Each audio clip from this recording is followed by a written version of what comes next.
रात का अंधेरा गहरा था, जैसे समूची दुनिया ने खुद को लपेट लिया हो। शहर के बाहर स्थित उस पुराने शमशान घाट में ठंडी हवाएं चल रही थी, जो सिहरन पैदा करती थी। घने पेड़ों के साए में अर्जुन, एक जिज्ञासु युवक, उन मासूम लड़कों की तरह था जिन्हें अवसर दिए जाने पर उत्सुकता भरी चुनौतियों की ओर खींचा जाता है। अर्जुन ने अपने दोस्तों की चुनौती को स्वीकार किया कि वह पूरी रात अकेला शमशान घाट में बिताएगा।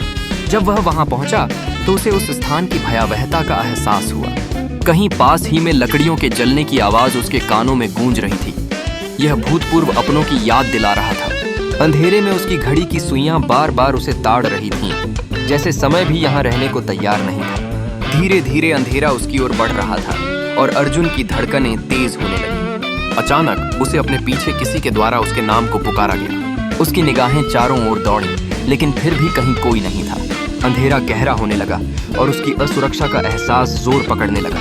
तभी नेत्रों के आगे एक सफेद साड़ी पहने औरत प्रकट हुई। उसकी आंखें जैसे अंधेरों में चमक रही थी। अर्जुन ने डरते डरते उससे पूछा कि वह कौन है, लेकिन वह बिना किसी उत्तर के गायब हो गई। अब उसे समझ आने लगा था कि यह सिर्फ एक मजाक नहीं, बल्कि एक भयानक अनुभव था। जब उसने भागने की कोशिश की, तब उसे महसूस हुआ जैसे उसकी टाथ बंदी कर दी गई हो। जलती हुई चिता से उभरी आकृतियां और सांसों में कंपी, जैसे चारों ओर में कोई उसे घेरने लगा हो। जब रात के 3 बज चुके थे, तो अर्जुन ने खुद को पूरी तरह से खोया हुआ पाया।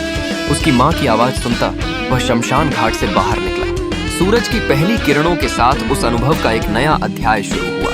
यह सुनिश्चित था कि वह कभी भी किसी रहस्यमयी चुनौती को स्वीकार नहीं करेगा। यह रात जिस डर ने उसे ताड़ा था, हमेशा के लिए उसके मन में बसी रहेगी।